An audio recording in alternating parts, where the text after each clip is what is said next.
Hello and welcome to another edition of Brexit Reality with me, Graham Hughes. I seem to be, I don't know if this is coming up normally for you, but for me, it's coming up really on my monitor screen here.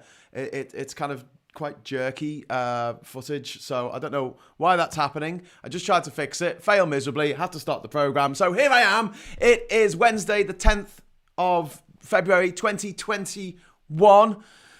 And this is Brexit Reality with Graham Hughes. Hope you can hear me. Hope you can see me. Just want to say a big hello to Jan and Too Much 77 and Tim and Jim Bob. It says, hi, Gray. Attila saying, I see that GB News UK has been suspended. Yes, it has. Not unexpectedly. Yeah, this is what they do. The thing is, the actual Twitter account, GB News UK, was set up last August. So it was before GB News was actually a real thing. So, you know. Pete says, hi all from Germany. Bayerberg says, first time in ages I managed to get in before Graham. Jordan Jollyfingers says, hello all. Jim Bob says, we fought the law and Brexit won. Yeah.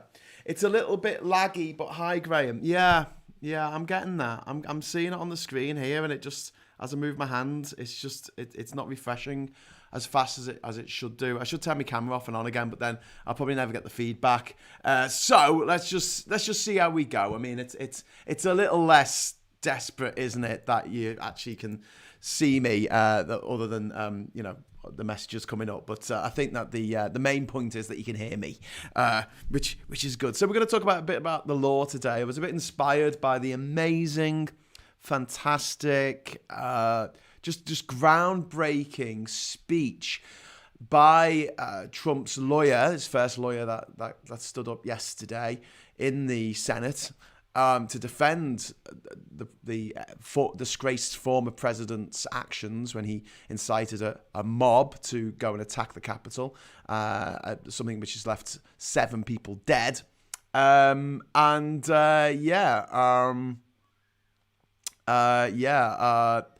He stood up and he made this amazing, rambling, incoherent speech that obviously was just making it up as he went, completely ad-libbed, ranks up there with the Gettysburg Address, with Atticus Finch, with James, what's his name? Not Bill Paxton, Bill Pullman in Independence Day, saying, today we celebrate our Independence Day. That speech by Gladiator, by Marcus, whatever his name is, Gladiator dude, saying, Maximus, that's him. Maximus saying, today we unleash hell. The one Braveheart, with Mel Gibson, where he says, for one chance to tell our enemies they may take our lives, but they'll never take our freedom. It was honestly on that level. It was just amazing, and I was in awe. I was in awe for that whole hour. That crazy senile old man rambled on about a load of nonsense. In defense of a billionaire who incited a riot which led to 7 people losing their lives. Amazing stuff.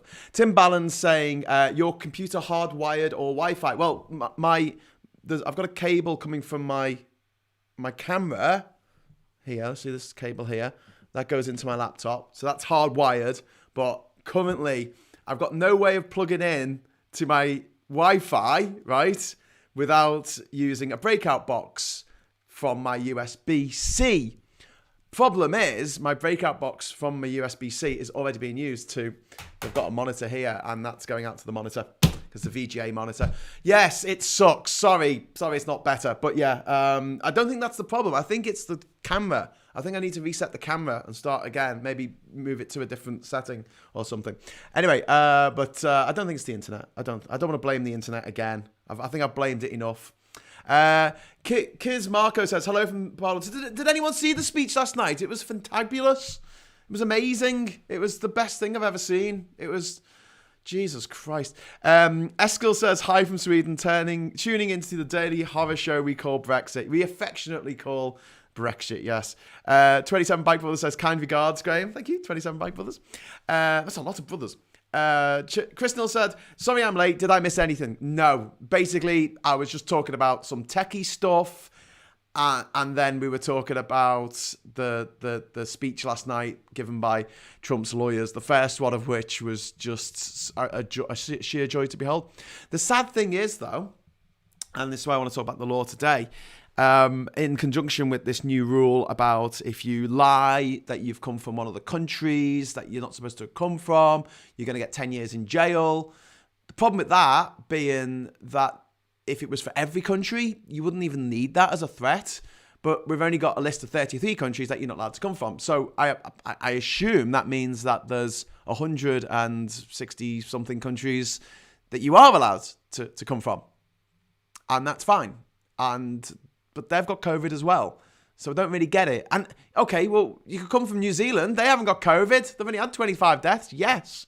Good point, well made. But you can't get a direct flight from New Zealand. You would have to stop somewhere along the way. And being in a metal tube for hours on end with recycled air is not the best way to not spread a virus, as far as I'm aware.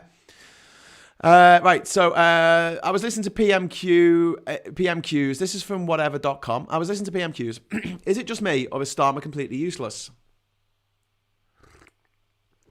It's not just you.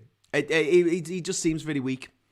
And it's all the sort of stuff that you wish he would say. He doesn't say it. Ian Blackford does. Ian Blackford just goes in, all guns blazing, and takes Boris Johnson down. But that's not really reported on, because that's obviously the fourth question that gets asked, isn't it? Because they ask a Tory something, and then they ask the leader of the opposition something. They have like 5 or 6 questions, and then it goes to some other Tory who goes, would the Prime Minister like to tell us why he's so fabulous? And the Prime Minister stands up and says, because I was just born fabulous, ha ha. And then Ian Blackford stands up, well, he gets on video chat and says, hey, why are you such a dick? And he was talking today about the 1.3 million children under the age of 5 who are living in poverty now because of Boris Johnson and his terrible, terrible government, who, let's not forget for a moment, have been in control of this country for nearly 11 years now. Yeah, we didn't get a new government in the last election. It's the same people, the same party, the same lot. Although they did take out some of the more betterer people. But yeah, Keir Starmer, he's a lawyer, he's a QC. You'd expect him, not QC, he was a Director of Public Prosecutions. You would expect him, wouldn't you? You would expect him to be a little bit better at the whole sort of cross-examination and getting people to tie themselves into knots. But Starmer seems to be missing the mark again and again and again. And I'm not, as much as I didn't like the last guy, whose name will not be used, it doesn't mean that I automatically love everything that Starmer says and does. He's an improvement, but not enough of an improvement to actually make me want to get off my arse and campaign for Labour in the upcoming local elections, no matter how many emails they send me asking if I would do that. Oh, by the way, a bit of rejoin news. I've been elected onto the council for Grassroots for Europe, along with 12 other awesome people. So Grassroots for Europe is the group that sort of it's a loose umbrella group of all the different For Europe groups and European movement groups around the country, and its chairman is Richard Wilson, not the one from One Foot in the Grave. Always make that joke, but they've never had a council before, so they're doing that. And we're having our first council meeting next week. But if you want to have a chat with us before then, tonight at 7:30, we're having our weekly Road to Rejoin meeting, which is Grassroots for Europe and Rejoin, and anyone who wants to come along and have a chat. We've had Femi talk, we've had Mike Galsworthy, we've had Gina Miller, we've had Will Hutton. I don't think there's going to be anyone particularly famous this evening, but I'll be there, and I'll be talking about the Perspective Festival of Europe, which we're hoping to put together in 2022, making quite a big thing of it. It's not just going to be a little village fete. We're going to hopefully try and get something that actually gets a lot of punters in, makes some money maybe, but is a big celebration of our continent of Europe. So you'll have the bands, you'll have the normal setup of a festival, but then instead of having the green fields like in Glastonbury, you'll have 50 tents or pavilions, and each one represents a different country. And inside, you can go and have a cultural experience, food, dance, music, clothing, architecture, whatever, from each of the 50 countries that make up Europe. Not just the EU, by the way, but all the countries that make up Europe. So we'll be talking about that. I'm having a meeting about that after this broadcast, and then we'll be talking about it hopefully later tonight. So if you want to join us for that, you are very, very welcome. Right, that's enough house clearing stuff. Right, so cursed armour. So Keir Starmer says Jim Bob, you just want him to be better, don't you? You just want him to go that extra mile and just land some zingers and make Boris Johnson just look like a complete and utter scumbag, which is what he is, but he just refrains from doing it. And Boris Trump. The Freckle Peony says the reason why the wealthy Brexiters say they hate EU laws is because they hate any laws, whether they emanate from Westminster or the EU. Well, yes, this is going to come back to the point about what I want to talk about today, which is basically the law and why it doesn't apply to rich people. That's what we need to talk about. Thankfully, they turned out that law. Kevin Hegarty says, best law change that happened here in Ireland recently was that a child who had been murdered was not allowed to be named in the media once someone had been charged, and neither could they. Mad. What? I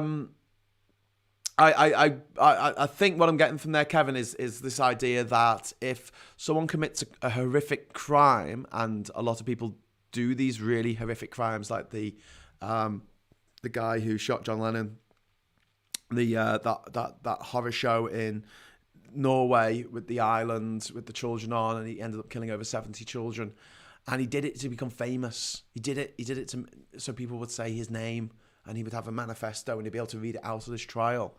Don't give the media the name. Just have a complete media blockout on that person's name. And I think that we should do this all the time with these criminals who go out to become famous, because that's their MO. I mean, it's like they rob a bank and they get caught and they get put on trial, but they get to keep the money. It's like they rob the bank for the money. You don't give them the money. If they go and kill a load of people to become notorious, to become famous, don't give them the fame. That's not too complicated. Thankfully, they turned out that law. Starved man with a dog for shoplifting. Yes, Chris Tan. I'm not going to disagree. We started to discuss services, meaning the trade deal is just for things. Yeah, this is Beer Punk 1972. Yeah, you're right, Beer Punk 1972. You're spot on. I mean, 70% of our GDP is services, and it's not covered by the customs, by the Brexit deal at all. It's mentioned fewer times than fishing, and we saw how the fishermen have been screwed over by Brexit. Why are English people voting for Conservatives than Scottish and Welsh people? Why are English voting more for Conservatives? Because English people are dickheads. Sorry, but we are.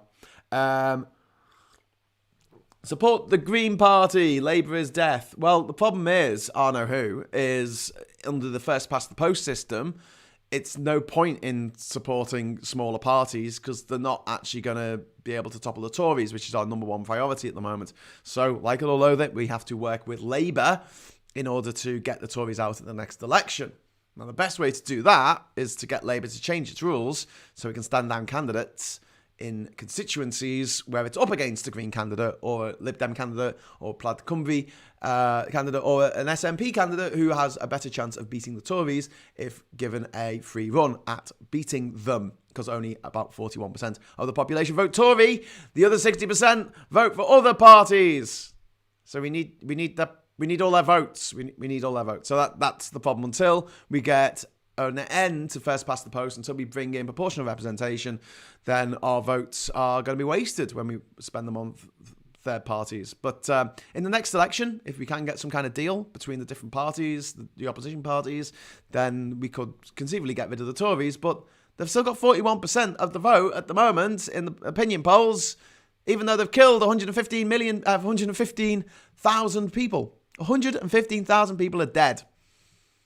You know, if it was 15 people who have been killed by government malfeasance, then you would be like, okay, that's 15, that's horrific. But we're talking magnitudes more than that. That is just insane. Divorce anything concerning rejoining the EU from politics. Make it count, and then politicians will need to listen to us. Okay, Martin, I don't know how I'm supposed to do that, but explain.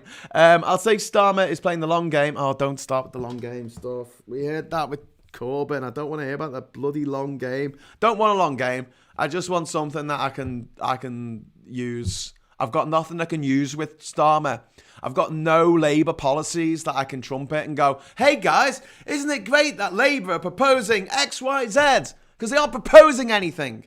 I can't sit here and go, oh, wasn't it great when Starmer took Johnson down today? Because he didn't. So, no long games. Long games. Vincent Prail says, speaking of which, it might be Frail. Speaking of the law, did you see in Crime of the Year, Weetabix recommends pairing Weetabix with baked beans? Oh, disgusting. Well, maybe with a bit of Marmite. Only joking. Chris Town says, the Festival of Brexit is going to be like a theme park recreating East Berlin, probably. Hello, very green hair, Graham. Thank you, Richard. Mayoral elections in Liverpool. Who do you prefer? Anne O'Brien, Wendy Simon, or Anna Rothie? Mike, I haven't looked into it. For shame, I haven't looked into it yet. But yeah, anyone but Chippy Tits. The law is based on the notion of preventing harm from occurring. Well, yes. Lars, I didn't say the name of the person who did it because they did it to become famous. Did you see what I did there? So don't say their name when Right. Anyway. So, why doesn't this delete on everything? Delete. I can't delete it. Damn it. Okay. If people want to send me more messages and push things up here, that'd be great. If they were under 18, the victim could be named, but not once a person had been charged. Yeah, I mean, the victim being named, I understand that with the sensitivity around crimes that are committed against children. My problem is the fact that the people who do these crimes, they want to be famous. They get made more famous by people repeating their names. Hiya, Green Goblin. You look like you're supporting the Greens. Maybe I should just turn the back this thing off behind me and just have a green screen, and then my usual red hair will shine through. The green halo is just a reference to possible Irish roots. Maybe I should have painted the wall blue, but then I like wearing blue, you see. So in movies, the decision between having a blue screen or a green screen is usually based on the actor's colour of their eyes. If they have green eyes, they will have a blue screen. If they have blue eyes, they will have a green screen. But usually green is a colour that doesn't come up in nature too much. So normally they go for green screens rather than anything else. But look, everything to do with rear projection and keying has all changed now, because now it's all back to rear projection, kind of, but it moves with the camera. And it's awesome. If you want to watch the making of The Mandalorian, it's really interesting the way they're doing sort of this back projection lark now. It's all done by computers, and it's all very clever. All done in camera, almost. Bayerberg says, making rejoining EU all about business. The main issue is everyone is whining about. Politics will come later. First, we need to rejoin the single market. The rest will follow. There, done. Okay, Martin, thank you. Christian says, Mark Wessling is doing a show where he says nobody knows all of the countries in the world. Had to give you a shout out. What do you mean nobody knows all the countries of the world? I do. What, do you want me to sit here for the next hour and talk about them? No, I'm going to do that. But yeah, I mean, why I say nobody knows all the countries of the world? Who's this Mark Wessling person? I'm going to have words. Just Eight says, one of the big reasons why the Tories are winning is because the Western world, UK and America, is successfully waging a war on the left. That's something a lot of people seem to overlook. Yes. They're demonizing the left as these killjoys who want to stop you doing the fun things in your life, like smoking and drinking and polluting the environment and picking on minorities. Grrr. Why can't they just let those millionaires run amok? And this is back to the law. Well, I'll finally get back to the law, Graham. Right, so last year, Cummings, the privately educated, Dominic Cummings went to Durham School, prestigious school around here. His parents wealthy landowners, so it's basically part of the gentry, and he broke the COVID rules by driving his little 4-year-old a child in a car when he knew that his wife had COVID, and he probably had COVID as well, and they drove for 5-6 hours to Durham from London, okay? Broke the law, broke the rules, broke the people's social contract with the government, effectively. And now they're saying, if you break the rules coming into the country, we're going to put you in jail for 10 years. But hang on, for Cummings, he did what any loving father would do. So is that an excuse in the law, in British law? Can you say, I came into the country and I lied about where I was coming from because I wanted to see my son and I wouldn't have been able to see him, and it was just what any loving father would do. Is that an acceptable form of defence? Or do you think it's more likely that the acceptable form of defence is, I've got a lot of money, so the law doesn't apply to me? The law doesn't seem to apply to Trump. So I assume that when the Senate acquit him and then the next week or whenever the end of the trial comes on, they're basically going to have 40-odd senators who effectively put their name down on the dotted line saying it is acceptable for the President of the United States, who's not Trump anymore, some other guy, to send an armed insurrection into the an armed mob of insurrectionists into the Capitol building to kill the senators who are going to vote for Trump to say that it was okay that he did that.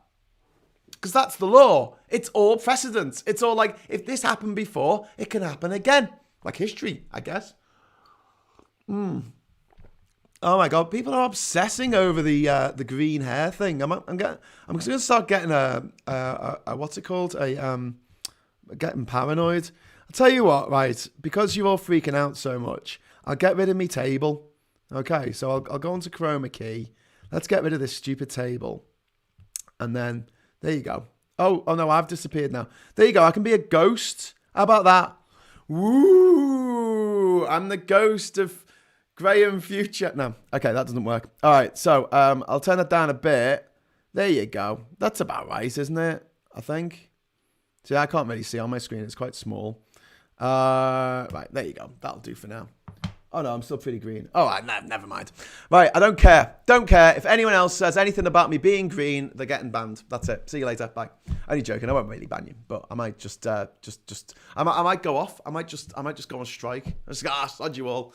Yeah, I want to talk about the law and about politics and stuff, and you just want to talk about my crap keying of my shoddy technical capabilities using OBS software, which is a free bit of software. It's free. So if you want to know why it's not quite as good as it should be, it's free because, software costs a lot of money if you pay for it. Right. All short. Mark Wessling is a German mayor, and the point in his video is worth a watch. Mark is doing about 2 videos a day. Everyone's trying to one-up me. Jesus. The new alt-right is waging a propaganda war on reality itself to build allegiance to an entirely alternative, made-up reality. Yeah, Adrian's there with they're reality deniers. That's what holds them all together. Whether it's denying COVID or denying the Holocaust or denying climate change or whatever they're denying, they're just in denial of things that actually have happened or are happening. And it's just weird, though. A bunch of people, millions of people in this world who just want to stick their fingers in their ears and go, la, la, la, la, la, la, and think that makes everything go away. Goes to Brexit. Eskil Eriksson says, as Tories are prone to playing blame game, Labour, as well as the EU, laying a bit low and letting them fail on their own seems like a good strategy, even if you get impatient. Well, Eskil, it would be if people were blaming the Tories, but they're not. The Tories are getting 40% in the polls. Their poll numbers are not going down. So if they were just falling over their own feet and the numbers were going down, then I'd be like, okay. But what concerns me is that 115,000 people, at least, it's probably more like 130,000 people are dead as a result of the incompetence of this government. And you would expect them to take a bit of a knock in the polls as a result of that. And they haven't. So yes, the opposition, the EU, whoever else, the resistance, we need to step up, okay? We need to just make a point of going, hang on. Because as I was saying yesterday when I was rambling on about school or something, people don't notice stuff till you point it out. The Tories will just continue on doing what they do, blithely destroying people's lives and livelihoods and actually killing people. And nothing will stop until somebody gets to a point where it's pointed out to enough people that they go, oh, shit, I'm not going to vote for these guys anymore because they keep killing us. Yeah. Graham, did you see... Kevin says, Graham, did you see how unbelievably embarrassing Trump's defense was yesterday? It's great that no one can hear him fume. It was hilarious. That's what I started talking about today. When I was talking about the law, I was just like, that was just a monument of defense. It was beautiful. It was a bit like the bit in A Few Good Men where Tom Cruise finally breaks down Jack Nicholson and he says the truth. You can't handle the truth. And he's like, yes, he won. He broke the colonel. Broke him. It was that kind of thing. Prefer the green hair. Oh, Jesus Christ. Stop going on about the green hair. Getting annoyed now. Stop it. I sounded a bit like Gollum there. Stop it. Give me that thing. Mocking a guy about green hair is some kind of racism. Hair or skin colour should not matter. Yeah. Okay. Right, like all shorts yesterday. I mean, we could just change the format of these shows if you want. If you don't want to talk about politics and the news and morality and stuff, we could just talk about my hair. That's fine, for an hour. I mean, I guess I couldn't do a worse job than Trump's lawyer last night, which was just on another planet. Absolutely on another planet. A wee Scott's dog says, don't make Graham angry. You won't like him when he's angry. That's a green ref. Oh, Jesus Christ. The incredible, yeah. The Incredible Hulk.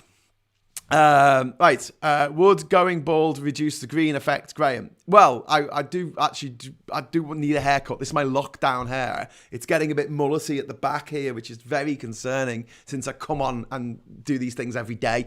So yeah, I'm gonna seriously have a think about just getting some clippers and doing it. Get it all off. Should do it on camera? Should do it on camera or should I just do it on my own in the bathroom? Let me know. Leave a message in the comments. Let me know what you think. If you're enjoying this kind of crazed rant that's going all over the shop, please because we're halfway through. We're halfway through today's broadcast and it's just coming up to 5:30. So if you're enjoying this more than you're not enjoying it, please give it a like. If you're not enjoying it, give it a dislike. It's fine. I think it does the same thing. I don't know how it works. More ghost, please. You could make the subject green hair and the subject would change to something else. Oh, yeah, that's a good idea, actually. Should I do that? Should I get into Photoshop and change the little law thing here and I'll put green hair? Are you too close to the green screen or is the table green? No, the table's glass and it's reflecting. You can see here, see that bit there? It's reflecting the green off the wall there. So maybe I should move that way a little bit away from the wall. But yeah. Give me a break, guys. I'm doing this in my basement. This isn't a professional setup. This is literally me here with a cup of tea in my basement, trying to do the best I can with like my old laptop and a steam-powered monitor. It's actually VGA. It's a VGA monitor from, oh God, this must be about 20 years old. Right. Shave your hair for vid on charity. I'll donate. I don't know if there's any charity I like that much. No. Let's talk about hair. I thought you were dead. Any more Prodigy album in the works? Oh, that's reference to, what was his name? Keith. Was it Keith in the Prodigy? He died. That's really sad. Back to sensible stuff now, please, said Mr. John Q, citizen. Good on you, John. Put a tablecloth on it. Yeah, but then you wouldn't be able to see my lovely money from around the world. I've collected all these banknotes from around the world and I put them on the table. There's one from Samoa there. There's one from Ethiopia. There's Eritrea. There's all kinds of. There's a $2 bill from America which has got Jefferson on it. How cool is that? And South Sudan. And yeah. Anyway, right. Moving swiftly on. Right. Put a table. Right. Labour are not in opposition.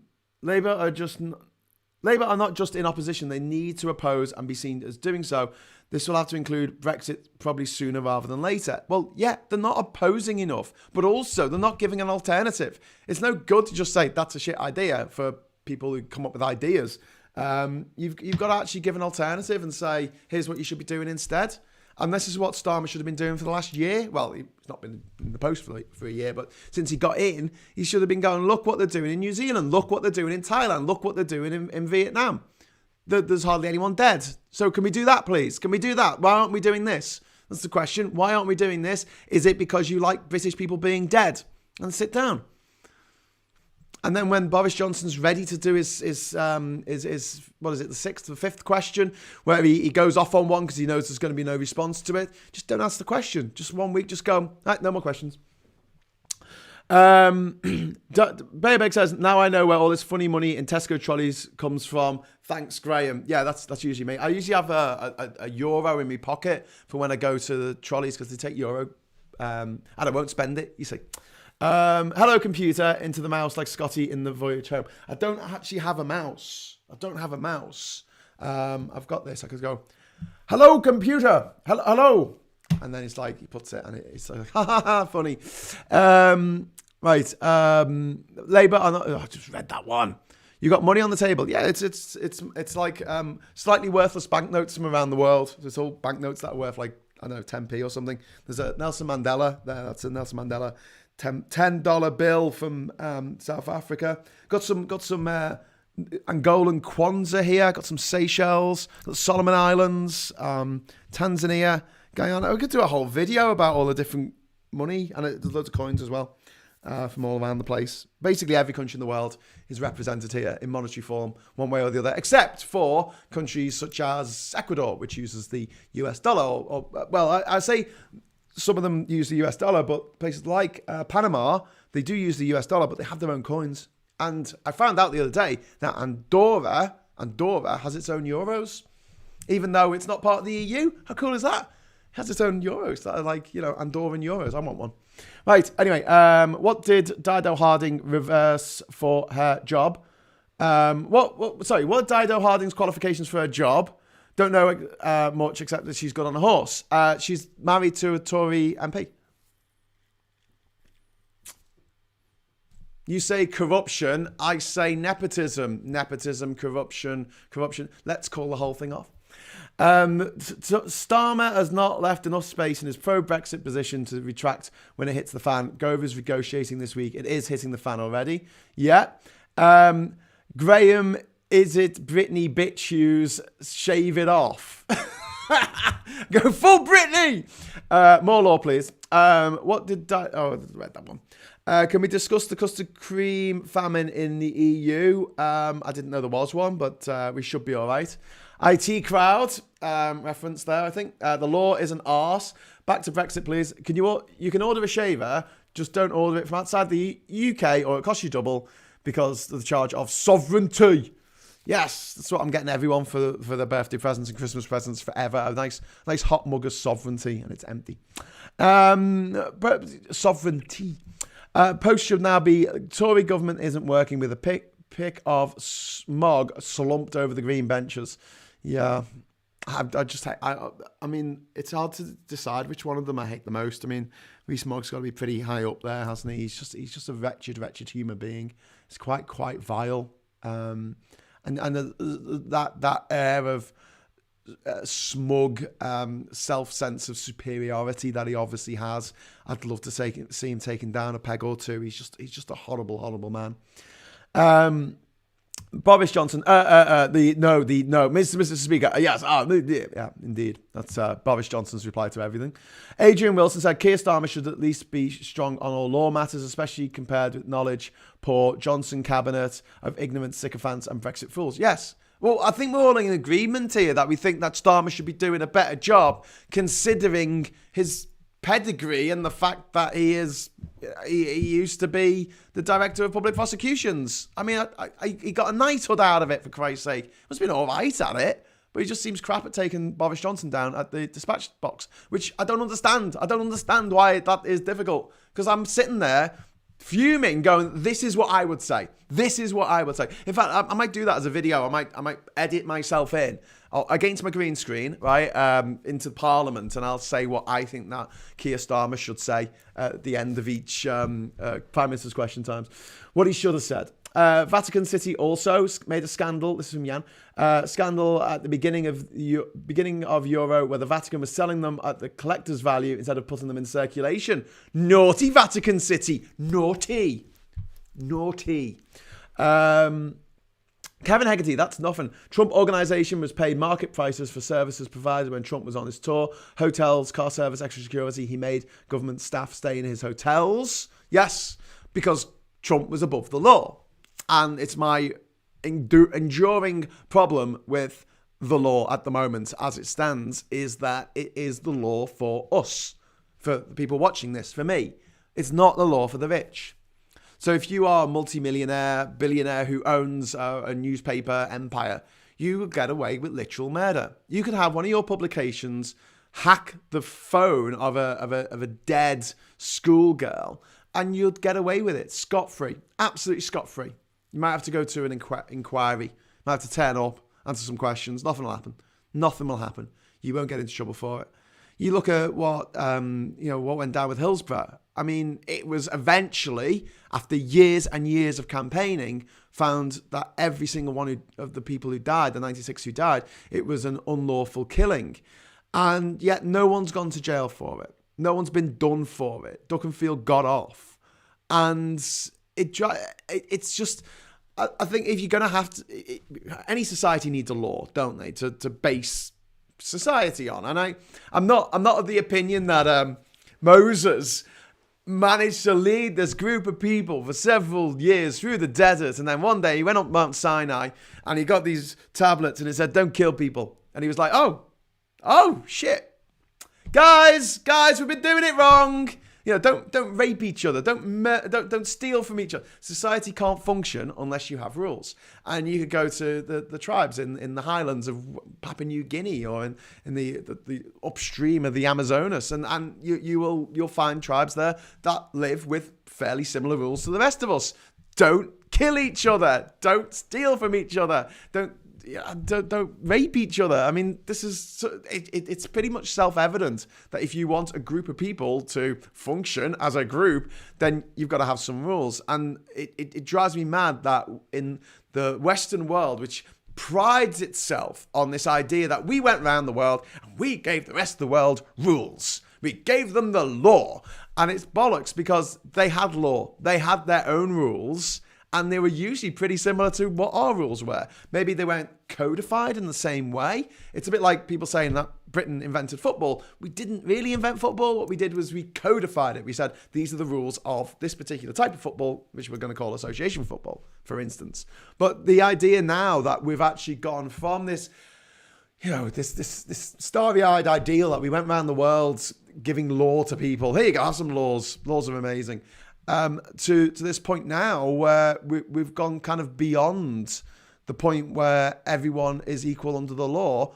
Some people are more equal than others, shall we say, and people like Cummings, Boris Johnson, Trump, Murdoch, Lord Rothermere, the Barclay brother, they are all seemingly above the law. Like nothing they do sticks. And there's got to be a point where we recoil in horror at this and we actually fight back against it and say, this is not fair. Because if the law is based on anything, surely it should be based on what is fair. And that everyone should get the same roll of the dice not roll of the dice, it's a bad way of putting it, but the same chance when it comes to being judged under the law. But again, it's one of those things. If you don't earn much money, £1,750 that you have to pay to stay in a hotel now in the United Kingdom, if you're coming from one of the 33 countries that are on the list, is a fuckload of money. I mean, sorry, it's a lot of money. Whereas if you're a millionaire, that's nothing. That's why fines are so regressive. And I've opined many times about the fact that somewhere like Finland actually give fines out for speeding based on your income rather than just a flat fine, which is just not fair.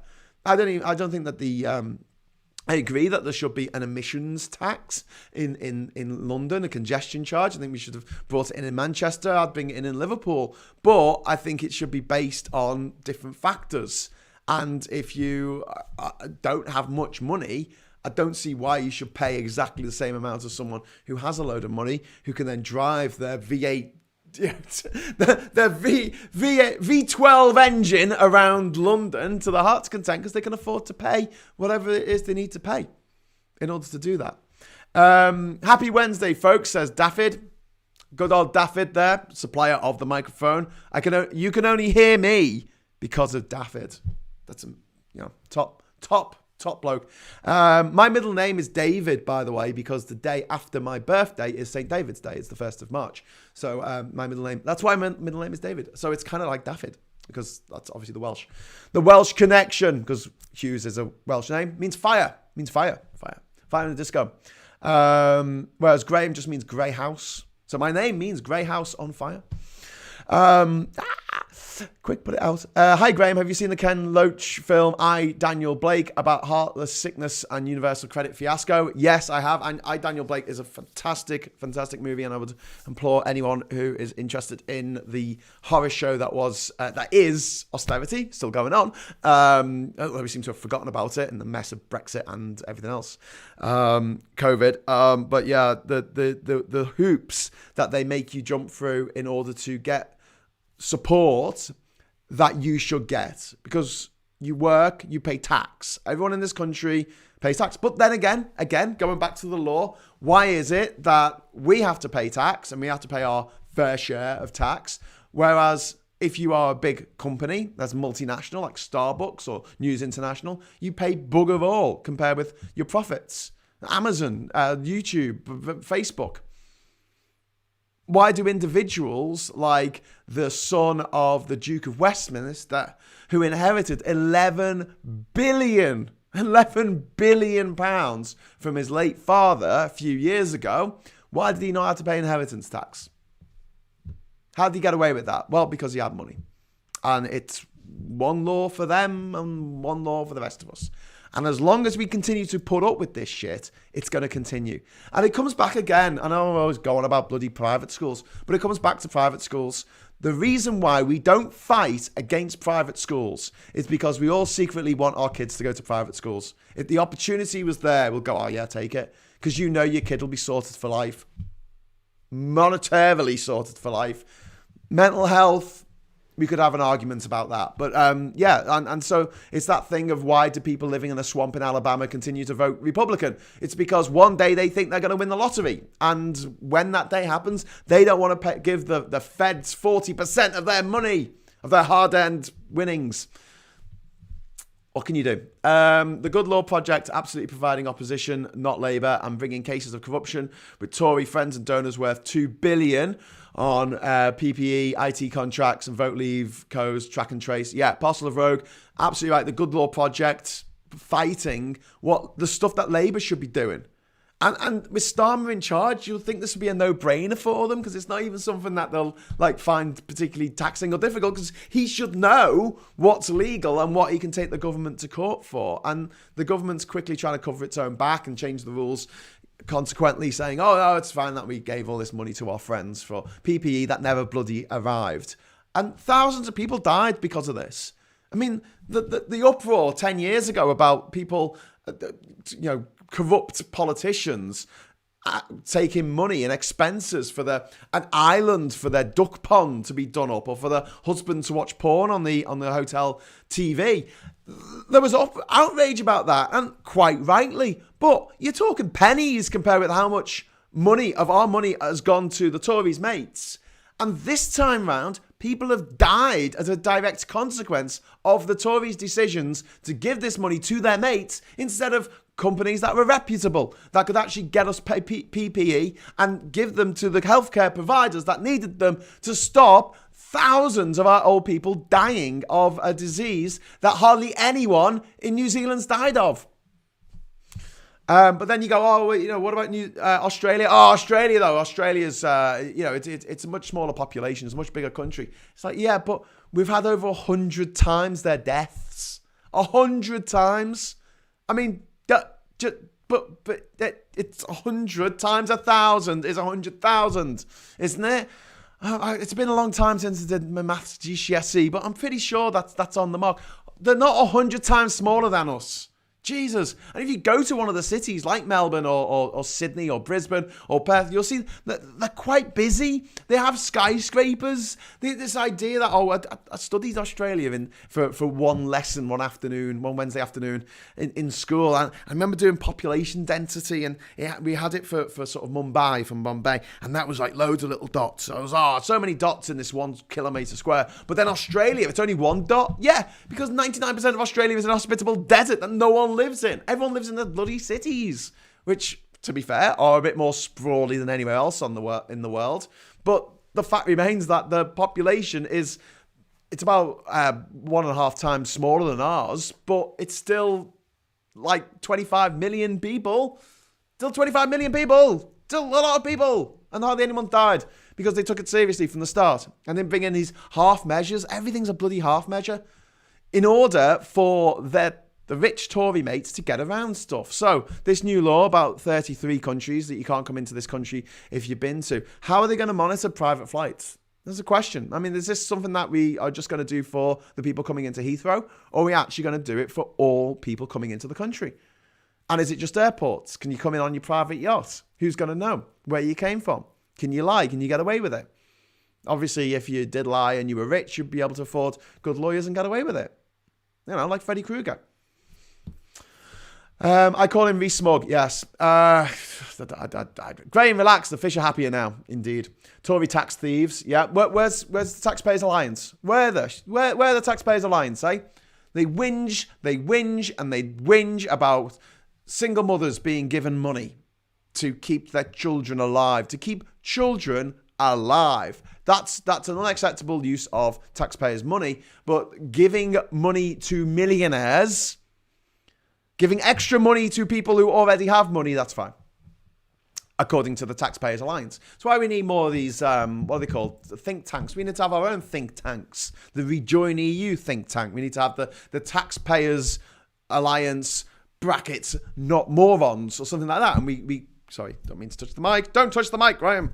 And we can say, we don't want this money to be spent on rich people who are already rich. They don't need the extra money. They get free stuff anyway, rich people.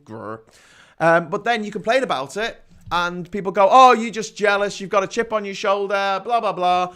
And you're just like, oh, you can't bloody win. I mean, when someone who is defending Jeremy Corbyn, so someone, what are we up to? 48 minutes. Doing good, is basically saying, and I point out the fact that he went to a private prep school, and they say to me, oh, you just got a chip on your shoulder. This is someone who sees themselves as working class, not me, but the other person sees themselves as working class, sees this privately educated twonk Corbyn as the great white hype, the messiah, the person who's going to come and save us from this tyranny of unbridled capitalism, and it's like, I can't criticise the fact that he had a rich upbringing. He got shit grades in school, still went on to become a Labour MP, get a really nice, cosy job being MP for Islington, safe seat. That's 80 grand a year at least, and happy days. Yeah, and I'm told, oh, you got a chip on your shoulder because you're complaining about this. And I'm like, no, because if I can't complain about that, then I can't complain about the bloody Tories doing it either, can I? Then you can't complain about anything. So, and I'm complaining, not whinging. Very different. Very different. Dido Harding's husband, John Penrose MP, is the Prime Minister's official anti-corruption champion. That is corrupt in itself, surely. Yes, it is. And why isn't Keir Starmer pointing this out at every opportunity? Adrian Wilson, Suez debacle led to rapid revaluation of what declining Britain's realistic options were. Brexit may have a long way to go before realism returns. Lots of destruction in the interim. Yes, the Suez crisis in 1956, I think, was the end of the British Empire, basically. It was the point where Britain had to accept its newfound place in the world. And then the second sort of moment would have been in 1973 when Britain turned its back on the Commonwealth and started trading with the EU instead and joined the EEC after trying twice before to join it. Why did it do that? Well, because when we had an empire, the glorious days when we had an empire, we used to steal stuff and rape people and basically steal and rape and just take what we wanted from all these different countries around the world. That's what Britain did. If you don't believe me, go to the British Museum and check it out for yourself. That's how Britain is so rich today, because of the riches, the treasures borders that it stole from other countries. Once those countries got independence, and it wasn't a plunder relationship, it wasn't a pirate relationship where you just take what you want. You actually had to trade with people and give them money for the things that they've got that you wanted.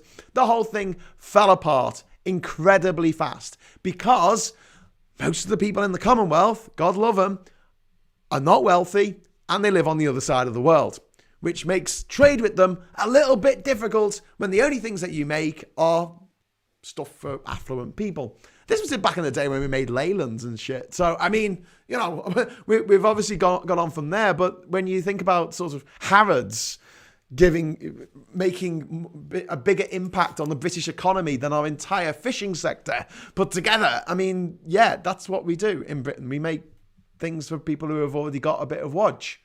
If you haven't got a bit of wodge and you live on the other side of the world, they've got nothing to offer you. Nothing at all. But yeah, so Suez was the moment where we sort of had to reevaluate our place in the world. Joining the EEC in 73 was a moment when we had to sort of reassess our trading relationship with the rest of the world. And we seem to have forgotten.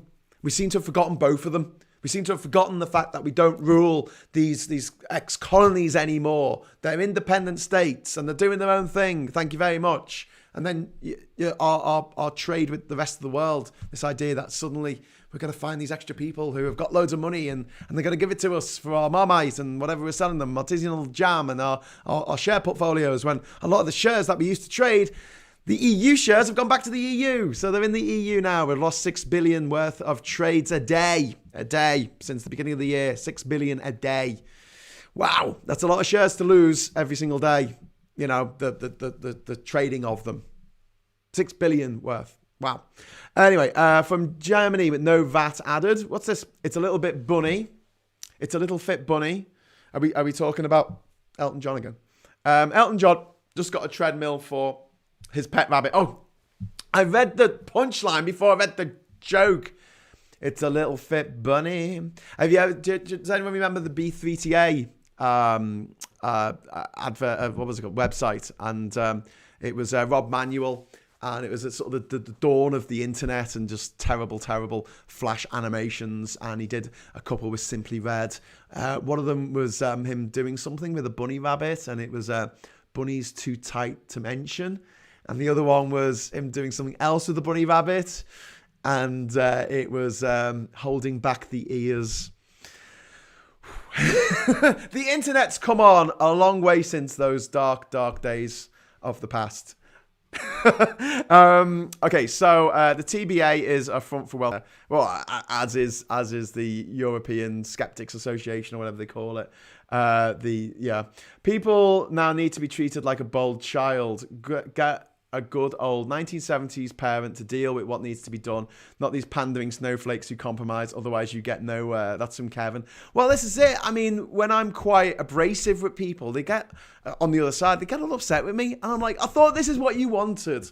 I thought you didn't want people to be PC, and, pleasant and nice and moderate. I thought you liked it when people were extreme and horrible and mean and cruel. I thought that's what you wanted. That's why I called you a massive dickhead. It's like, well, you could call me a massive dickhead. It's so rude. I'm like, well, don't call people who are of an ethnic minority names either then, because that's quite rude as well, isn't it? Oh no, that's different because it's not me. It's all the people. Anyway, it would be interesting to move Parliament to Birmingham or somewhere central during the renovations of Westminster. Life is different when you're not a stone's throw from the private clubs in Mayfair. That's from George. Yeah, but I don't like the people in Parliament a lot. But Birmingham, I mean, sorry, I'm just pulling rank there. Scousers. I think they should have a Parliament and have it in Liverpool. It's a beautiful city. And also, right, when the Tories leave every day, we can sort of throw eggs at them and milkshakes. Be good. Tim Ballum says, imagine if they closed the borders last year, it would have made the Gammoners feel very upset that we'd always had control of our borders within the EU. Well, yeah, and we could have always have done that. As we were in the EU when we decided to go our own way with the vaccines and pay 7 times more than the EU for the vaccines to get ahead of the vaccine rollout so the Tories can brag about how many vaccines they're given. When actually they've only given 500,000 full doses yet. We need the full, and that bothers me. It seems a lot to do with the fact that they want the headlines rather than the actual effective measures that would stop the spread of coronavirus and stop people dying of it, which would be to give people the 2 jabs within 3 weeks of each other and make sure that they have 90% upwards immunity to COVID. But yeah, whatever. A plunder fest really is, isn't it? That's from Adam Rice. The stealing and vaping sounds great. Is that still on? Asking for a Viking. No, Christian, I'm afraid it's all over now, mate. You can't get away with it anymore, unfortunately. But life moves on and you just have to, you have to roll with the punches, don't you? If you try turning up to someone else's country and engaging in those kinds of shenanigans, you'll probably end up in jail if you're lucky. If you're unlucky, probably something much worse. But can't say you wouldn't deserve it. So, don't do that, Britain, even if you've got a flag. MS says, I hope we get the corona in arranged where travel to Scotland is possible. The way that this country has handled the COVID pandemic is a masterclass in how not to handle a pandemic if you want to save people's lives. In a weird way, it's a masterclass in how to handle a pandemic if you don't care about people's lives and you have brainwashed the public into believing pretty much anything you want them to believe and still manage to get through it and become the next government in waiting continue being the government because they're still getting 41% of the vote. And there's a mixture of reasons for that. It's media, obviously, but also the fact that the Labour aren't providing the opposition they should be. The Lib Dems, God knows what the Lib Dems are doing. Who's the leader of the Lib Dems now? Ed something? Ed Byrne? Ed Sullivan? Ed the Bull? I don't know. Him, right? Where is he? I've not even seen him on TV. I don't know where he is, what he's doing. I've seen more of Ian Blackford. I hit that today. Includes Irish people, if I remember right. Daffyd says, I tried a note tied to a brick through his window might do the trick. Seriously joking. What? Don't do that to me. What? I want to show my daughter this beautiful country before we need a passport, but I may have to cancel my plans. I'm sorry. Sorry for everything. George says, from a democratic perspective, Parliament and representatives should be geographically accessible to constituents. Hard to do when your MP is in South SW1, but you live in Bolton. Well, yeah, that's true. Richard says, rant. Well, yeah, that's what I do. This is Graham's ranty time. Maybe I should change the name to Graham's green-haired ranty time. What do you reckon? Graham's discount green-haired ranty time. The EU admitted errors with the vaccine rollout. Have the Tories admitted any errors regarding the handling of COVID? Nope. And Boris Johnson says he's proud. He's done everything in his power. That's what he said today in the Prime Minister's Question Time when asked why 1.3 million children under the age of 5 were going hungry. He said the government has done everything in its power to provide for people, which I don't really believe. Christian says, okay, see you in Lindisfarne. Been to Lindisfarne, it's great. COVID rule breaker Stanley Johnson had his 3 weeks apart. Yep. Stanley got one rule for the rest of them, one rule for us. God, it's like Lord of the Rings, isn't it? Parcel of Rogue says, Northern Ireland border across North Sea not working, an Irish land border against international law. Will the Tories unilaterally drop sea border anyway and leave EU to deal with borders, breaking Good Friday Agreement and withdrawal agreement? Yeah, probably. They're scumbags and they'll get away with it because the media supports them and the law doesn't seem to be strong enough to do anything about it. We don't have a written constitution in this country and so there's nothing to compare any law that these people make. There's nothing to say, hang on, this law that you made is unconstitutional because we don't have a written constitution. Makes it very difficult to do that. It's one of the reasons why we should have a written constitution written by people who actually care about freedom and democracy and equality. Just because BAME appear on advert doesn't mean BAME are being targeted. Attila says, bye all, bye Graham. Hope the internet fairies visit you soon and sort out your connection. Have I lost some connection again? Oh, bloody. Right, I'm gonna have to get a box that allows me to plug this in. But I'm guessing it's gonna have to be a USB to one of these and USB-C, so I can get another. whatever. I'll sort it. Right. See you later, Attila. For those who are still here, if you would like to support me in my endeavours, I have my usual list of places you can go and support me for money or not money, depending on how you're feeling. So you can either subscribe on YouTube. If you're watching this on YouTube, please subscribe. It makes no difference, really, honestly. But it makes a difference to me. It makes a difference to you. It makes a difference to me. And if you would like to support me throughout the next few months, if you would like to give a few pounds on Patreon. My Patreon account is patreon.com/that ginger Scouser, not green haired ginger, that ginger Scouser. Rejoin EU obviously is rejoineu.uk. If you head over there, if you would like to come to the meeting tonight of the Road to Rejoin meeting of the Grassroots for Europe lot, please come along. And if you aren't on the mailing list yet, or you haven't received any, if you signed up to the mailing list, by the way, on rejoin.eu, there's a good chance that your mails might be going into your spam. So just check your spam to see if there's any messages in there. If there isn't, please sign up again, and then it'll come up on my system that you're actually signed up, and I will be able to send you an email later this afternoon telling what the Zoom meeting link will be for the meeting tonight at 7:30. And please come along and take part. Put your hand up and say stuff. That'd be great. Tomorrow I will be back at 1:00 for the next edition of Brexit Reality, in which I'll be talking about, God knows, I haven't decided yet. And also tomorrow night, I'll be doing the next in my series of Hughes of the Worlds, and it's going to be about Antigua and Barbuda in the Caribbean. So if you want to join me for that, that's at 10:00 tomorrow night. But until I have a 7 tonight for this Road to Rejoin meeting, or until tomorrow at 1:00. I'm going to have to shut this down. People are just writing, America has a written constitution, and that he went Pete Tong. Yes, because America's constitution hasn't changed in like 200 odd years. It needs to change with the times. All of the states that make up America all have their own constitutions. Every single one of them has been rewritten since the first one. The only one in America that hasn't been rewritten is the one that covers the entire country. Whoa, Phil Crossley, put this towards the Clippers. He's given me £5 on the super chat. Thank you, Philip. You're amazing. You're a legend. Thank you. £5. Woo. But yes, I will put that towards the Clippers, obviously, and I'll just go. Full Duncan Goodhue. Adrian Wilson says, no need for rule of law if you happen to be as great as Brexit Britain. Maybe the government can permanently ditch rule of law via referendum with an illegal campaigning allowed, of course. Well, yes, the referendum was a fraudulent referendum. We were lied to.